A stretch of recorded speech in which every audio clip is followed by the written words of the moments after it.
Undercover and untrained. For nearly 2 years, Louisville police used questionable tactics to arrest women for prostitution until the cases fell apart and the officers themselves were investigated. Tonight, the I-Team with an inside look at how all of this happened. Our Andrea Lucille with the story straight from the men at the center of all of this. Andrea? A warning that some of what you're about to hear is graphic. The report on Louisville's internal affairs investigation that we were able to get a hold of fills more than 2,000 pages and includes dozens of hours of recorded interviews. We have spent weeks digging through them, trying to figure out how this all went so wrong. Did you think getting naked was a good idea or a bad idea? I didn't know whether it was good or bad. I didn't, like I said, I don't know how to work them. Nobody came in and said, hey, this is how you have to do it. Nobody knew how to do them. These are the voices of Louisville PD's Street Crimes Unit. Officers tasked with helping tackle problems at massage businesses with what they describe as little to no guidance. I don't remember the exact words, but I'm sure he was like, hey, they're going to touch and a lot of them will touch your butt or anus or whatever. It was never like sit down meeting and said, hey, you and you, you're good with getting and you and you're not. And so this is how we're going to split the teams. But it was very unspoken that, hey, some guys think it's fun and they're going to go do that thing and they think it's hilarious and whatever. The people that weren't were pretty vocal about it. From October 2022 to July 2024, detectives visited different locations, posing as customers willing to pay for sex acts. But an internal investigation found in many cases they went too far. You agreed to $400 to both of them. Excuse my language, but I'm just reading what's in the report. So there's your probable cause, right? Okay. But then after that, you stay and you ask them to get undressed, and they're naked and they're massaging you and grabbing your. We don't just walk out. Why not? You have enough. I don't know. It wasn't just the Street Crimes Unit either. Detectives recruited others within the department, including a rookie patrol officer who'd never been undercover. He said, since it's your first time, we'll take it easy on you. So we'll go over here. There's pretty girls there.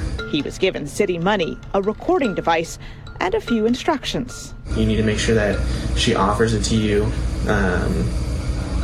Go ahead and give it to, show how much money you got or whatever. And then if she touches you, let her touch you, and then once she touches you, you can break contact. What caused you to go over 4 minutes of getting a hand, almost 5 minutes, if your instructions from them were that once the deal's made and they touch you, you need to break contact? I was trying to ask her questions as far as like, hey, what's your name? Do you try to get? They didn't ask me to do that. They didn't ask me to get her name. They didn't ask me to get any of the questions I asked in the recording. That was just me trying to be proactive. How come it is that the freaking veteran cops sound just as bad as this rookie cop? Like they don't know what to do. Y'all are just playing dumb right now. Y'all ain't fooling nobody. Y'all all sound incompetent. The obvious answer is once these women solidify the fact that they are willing to be paid a certain amount of money for certain acts, without them participating in the acts, you got enough evidence. They just told you they would do it. Arrest them. Go get a warrant. Whatever you need to do. You don't have to proceed with the sexual act. What's wrong with y'all? And then they was using like the police money or state money, whatever. I'm like, yo, this is crazy. This is madness. Any of the questions I asked in the recording, that was just me trying to be proactive. So I remember when I first started doing Vice investigations, I was more nervous going in to a massage parlor and than I was driving up and trying to buy crack on the street corner. Mike DeMarcus is a retired detective and the director of Law Enforcement Training Associates. The company trains police across the country. He says it's essential to have every scenario mapped out and every question answered ahead of any undercover operation. Hey, how far can I go? What can I say? What constitutes entrapment? What's not entrapment? That kind of thing. And that's the big discrepancy around the agencies throughout the country is Some agencies are allowed to do one thing while others aren't. That holds true here in North Texas. The I-Team surveyed more than a dozen agencies across DFW and found about half have conducted undercover operations at massage parlors in the last 2 years. Those that do don't follow the same rules. We obtained undercover policies for Arlington, Dallas, and Fort Worth.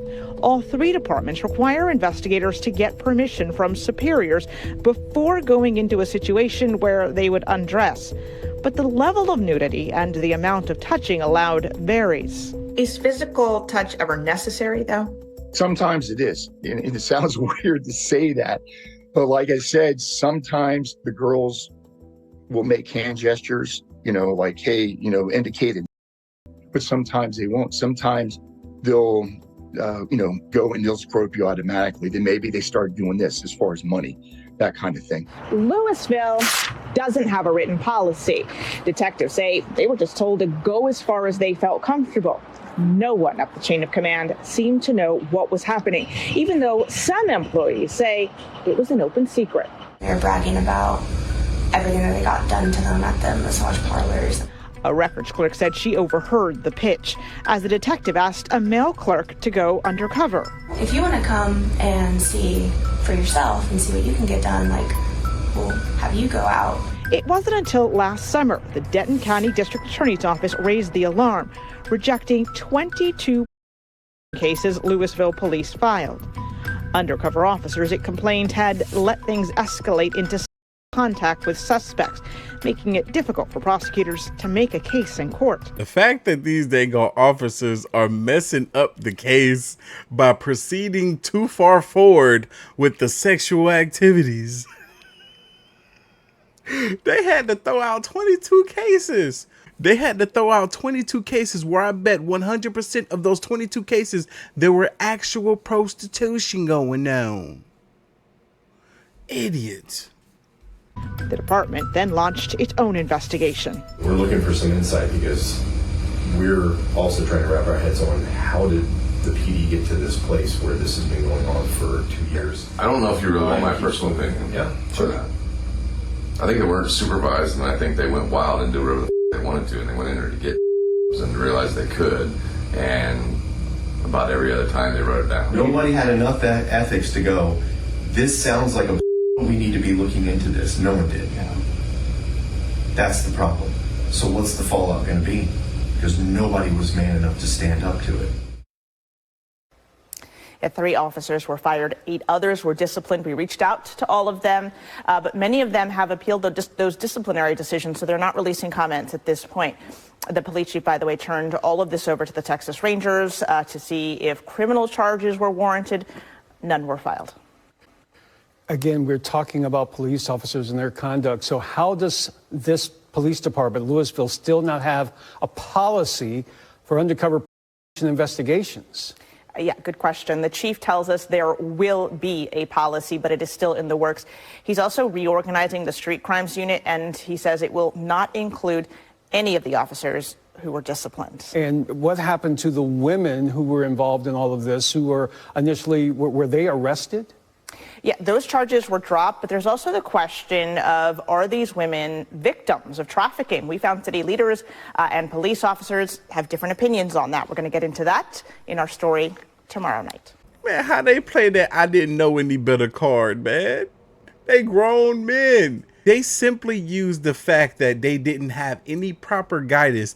They were told to go out and do a task and to go as far as they were comfortable and willing to go. You're talking about a bunch of men with some women. Of course, all of them are going to be willing to go all the way. Oh, man. Ethics. Cops are supposed to be the ethics police, basically. And these fools ain't had no ethics of damn selves. Oh my God. Y'all leave your thoughts, comments, and opinions down below. And I'm going to catch y'all in the next one. See ya.